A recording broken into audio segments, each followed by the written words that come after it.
تولد تاجیکستان و جهان را استودیوی مرکزی رادیو آزادی پیشنهاد شما میکنیم. شعله گلخوجه هستم. سلام. امروز 1 اکتبر در برنامه خبری این موضوع را داریم. پسر سابق وزیر انرژی تاجیکستان از زندان رها گردید. دلوار گولف در لطوکوب یک کارمند پلیس گناهکار دانسته شد. ارزان به علت نیست. والیدان میگویند باید مقامات تاجیک در امر جلوگیری از واردات شیرینی های ضررناک چینی از اقدام های جدی تر کار بگیرند. واردات در جمهوری قطعا منش کنند، اما برای که فرزندای ما استعمال میکنند. این یک قجیل انگور اینی اماکی من بخره قطعا ویتامینش تازه وطنیه. دریاچه پرتو و ظرف‌های پلاستیکی یا چرا تازه کردن ساحلی تبالای به موضوع بحث ساکنان با شهرداری کولوب تبدیل یافته است. او چای میکردیم اوقات میکردیم تاش همه دیدی اوزی نبرات شیدگی. آغاز میکنم از یک خبر دیگر. بر اثر آلوده شوی با یک گیاه زهرآگین 2 کودک فوتیده 3 تن دیگر بستری شدند. حادثه 28 سپتامبر در یکی از پخته‌زارهای جماعت گلشن نویه فرخو رخ داده است. نزدیکان کودکان گفتند آنها در پخته‌زار دانه یک گیاه را استعمال کرده مسموم شدند. رجب علی قربانوف سرطبیب بیمارخانه نویه فرخو به رادیو آزادی گفت در پی زهرآلود شوی عزیزالله سفرف 6 ساله و سمیه سفر و 8 ساله جان باخته 3 کودک دیگر در بیمارستان قریه بالای دوشنبه زیر مراقبت طبیبان قرار دارند. وضع سلامتی آنها وزنین ارزیابی می شود. ترکیب زهر گیاه و خون خردسالان فوتیده را برای تشخیص به دوشنبه فرستادند. این بار اول نیست که خانواده ها از زهرآلود شوی در جنوب تاجیکستان به هلاکت می رسند. پسر وزیر سابق انرژی تاجیکستان مهلت جزایش را برای لطوکوب یک کارمند پلیس ادا کرده است. دلوار گولف تابستان سال گذشته بازداشت و حکم در نسبت او ماه نوامبر اعلان گردید. دادگاه دلوار گولف را از روی ماده اوباشی به 1 سال زندان محکوم کرده بود. سرویناز روح‌الله با جزئیات بیشتر. دلوار گولف پسر گلشرعلی سابق وزیر انرژی تاجیکستان بعد 1 سال ادای جزا از محبس آزاد شد. او در لطوکوب یک کارمند پلیس عیبدار شده با جرم اوباشی زندانی شده بود. سعادت امیرشاه و وکیل دفاع دلوار گولف روز 1 اکتبر به رادیو آزادی گفت زیر حمایش روز 9 ایول جزا را پورا ادا کرده روز 10 به آزادی برآمد.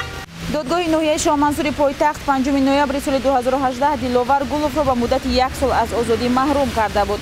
لطوکوبی دلشاد نرزالوزاده کارمند ریاست مبارزه با جنایت‌های متشکل وزارت کارهای داخلی و بازداشت دلوار گولف شام 8 ایول اتفاق افتاده بود. حادثه در یکی از خیابان‌های مرکزی دوشنبه رخ داد و پسر وزیر سابق با افسر میلیسا دلشاد نرزالوزاده 33 ساله وارد مناقشه لفظی شده او را لطوکوب کرد. جنجال میان گولف و نرزالوزاده به سر راندن ماشین سر زده است. بعداً طبیبان گفتند در این مناقشه استخوان گونه و بینی نرزالوزاده شکسته است. نام دلوار گولف از این پیش هم ماه مارت سال گذشته سر زبانی رسانه‌ها شده بود. او را روز 10 مارت سال 2018 با گروهی از دوستانش برای خلال رسانیدن به ترتیبات جمعیتی و اطاعت نکردن به امر ماموران میلیسا در طرفخانه گالاکسی شهر دوشنبه بازداشت و برای 5 روز حبس کردند. سرویناز روح‌الله گزارش میداد. سال گذشته قضیه بازداشت دلوار گولف در رسانه‌ها و شبکه‌های اجتماعی زیاد بررسی شد، اما ظاهراً بعد زندانی گشتنش توجه در نسبت شخصیتی او کم گردید که به آزادی برآمدنش از مد نظرها دور مانده است. صبح 1 اکتبر در میدان تیانانمن پکین تجلیل با تنطنه 70مین سالگردی حکومت کمونیستان چین آغاز یافت. در این چهاره‌بینی پرزیدنت چین سی جین پینگ که همزمان رئیس حزب کمونیست میباشد همراه با دیگر رهبران این کشور حضور داشتند. در ابتدا جین پینگ درباره دستاوردهای چین حرف زد و سپس گشت یا خود پرده نظامی برپا شد. چین یکی از شریکان مهم استراتژی سیاسی و اقتصادی تاجیکستان به شمار می‌رود. از سال 2000 به این جانب محصولات چین تدریجاً بازارهای تاجیکستان را فتح کردند. اما حالا درباره شیرینی‌های چینی صحبت می‌کنیم که نرخ ارزان دارند ولی استعمالشان برای کودکان خطرناک است. جزئیات از زرانگیز نوروشو و شادمانیتی. سلیمه با فرزندان خردسالش هر روز در راه به مکتب از نزد چند نقطه فروش شیرینی‌های چینی می‌گذرد. می‌گوید بعد پرفشاری زیاد فرزندان مجبور می‌شود از این شیرینی‌ها بخرد. میخوام بیشتر. همین خیلی کتایس که چیزایی هم میخوام. میگه یک خیلی وقت و میتیم مجبور میشم میتیم گریه میکند گرفته میتیم. اکثری والدان در تاجیکستان مثل این مادر از ضررهای شیرینی‌های ارزان چینی خوب آگاهند. در این باره بارها برنامه‌ها تهیه و سنجش‌ها گذرانیده شده است. برخی هم میگویند خریداری این شیرینی‌ها را برای فرزندان قطعاً منع کردند. اگه ما خیلی کار داریم ممکن آچه‌هاشون پول میتونن که مثال رو میخرن. منم چیه نو وایکو رالتون و خاک میخورن. همین من بیگاه میرم مثال کودکای میگم نخرین. با تاکید مقامات این نوع شیرینی‌ها در میان کودکان همانو از معروفیت خیلی زیاد برخوردار است. شیرینی‌های چینی را که اکثرا در شکل خیلی جالب و رنگارنگ و مانند به بازیچه‌ها آماده شده‌اند در هر کوچه و پس کوچه و به ویژه در محل درس و بازی کودکان با نرخ ناچیز دسترس کردن ممکن است. این محصولات باید که همون تموجنی در آمدن واردات نمونش. واردات در جمهوری قطعاً منعش کنند. اما برای که فرزندان ما استعمال میکنن. این یک قجیل انگور اینی اما که من بخره قطعاً ویتامینش تازه وطنیه. ساکنان هم از این شیرینی‌های چینی چون محصولات کیمیاوی و زهرناک نام میبرند، اما یک سنجش اخیر متخصصان آزمایشگاه تاجیکستان ثابت کرد که این شیرینی‌ها برای صحت کودکان مخصوصاً برای اطفال تا 5 ساله خطری جدی دارند. نمی‌سوزد. اون حرارت بلندی که هست، یعنی ارگانیسم انسان خودش 36-37 گرادوسه. تو حرارت 600-700 گرادوسه وقتی می‌سوزونی و حل نمی‌شود. ارگانیسم انسان یک جوری میتونه حل کنه. قابلیتی همه این را حل کردن ارگانیسم انسان ندارد. آزمایش معین کرده است که در ترکیب شیرینی‌های چینی چندین ماده ضررناک موجود است و آن میتواند کودکان را به 200 نوع بیماری گرفتار کند. ما هم از دکان‌های شهر چند از این شیرینی‌ها را با یک مبلغ ناچیز خریداری کردیم و طوری می‌بینید با رنگ‌های خیلی جالب و روشن و در شکلی برای کودکان البته دقت جلب کننده آماده شده‌اند. این را نمیدونم راستی چی است اما ظاهراً به خوکه مانند است. ظاهراً به همون رولتون خیلی مانند است و حتی بوی رولتون رو هم دارد. خب این قندک ها هم که رنگی سفید و سبز دارند ظاهراً چندان سخت نیستند. این نوع ارزونی همون قند معروف تیک تک است که همگی 1 سومانی ارزش دارد و نامش هم البته اینجا ردوگه است. اصلا راه‌های وارد کردن شیرینی‌های به صفت چینی به کشور معلوم نیست، اما دقیق است که این محصولات سال‌هاست به بازار راه می‌یابد و در میان کودکان خریدار زیاد هم دارد. مسئولین میگویند برای منع فروش این شیرینی‌ها با هر راهی ممکن تلاش دارند، اما حالا در میان ساکنان این سوال مطرح است که چرا وارد کننده‌های شیرینی‌های زهرناک معین و مجازات نمی‌شوند.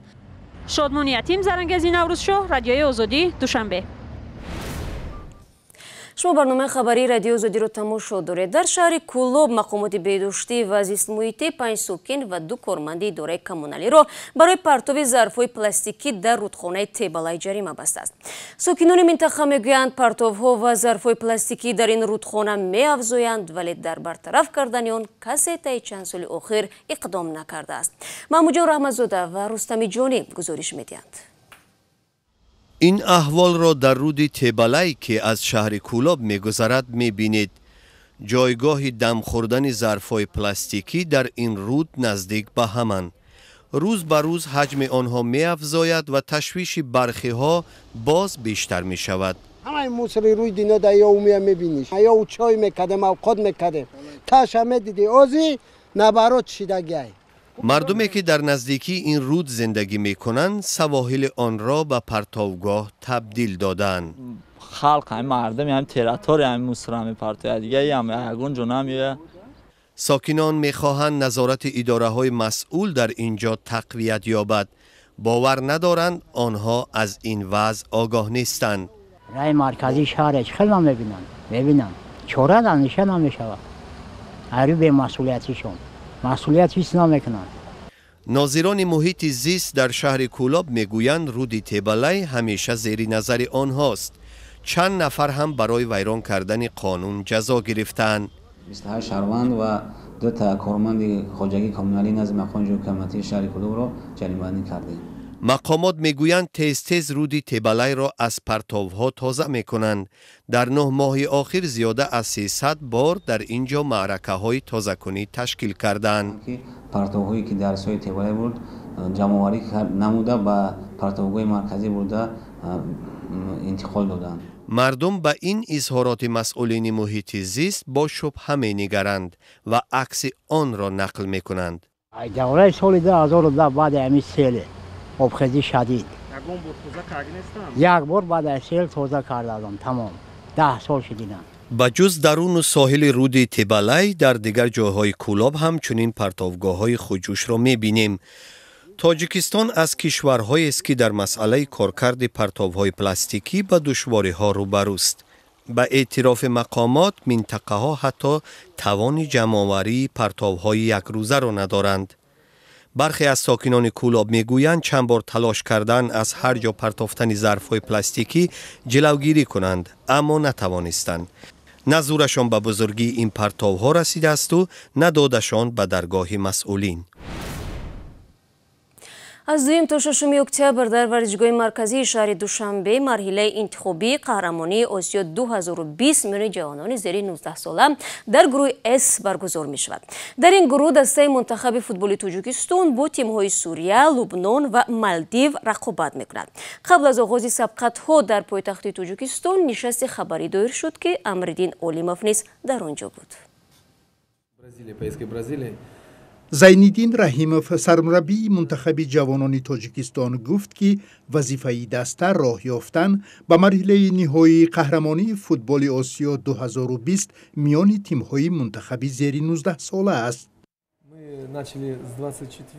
آمادگی را با مرحله انتخابی قهرمانی آسیا ما از 24 سپتامبر شروع کردیم. ما بیشتر به تیاری تکنیکی توجه ظاهر کردیم. بچه‌ها با بازی اول با منتخب مالدیو آمادگی می‌گیرند.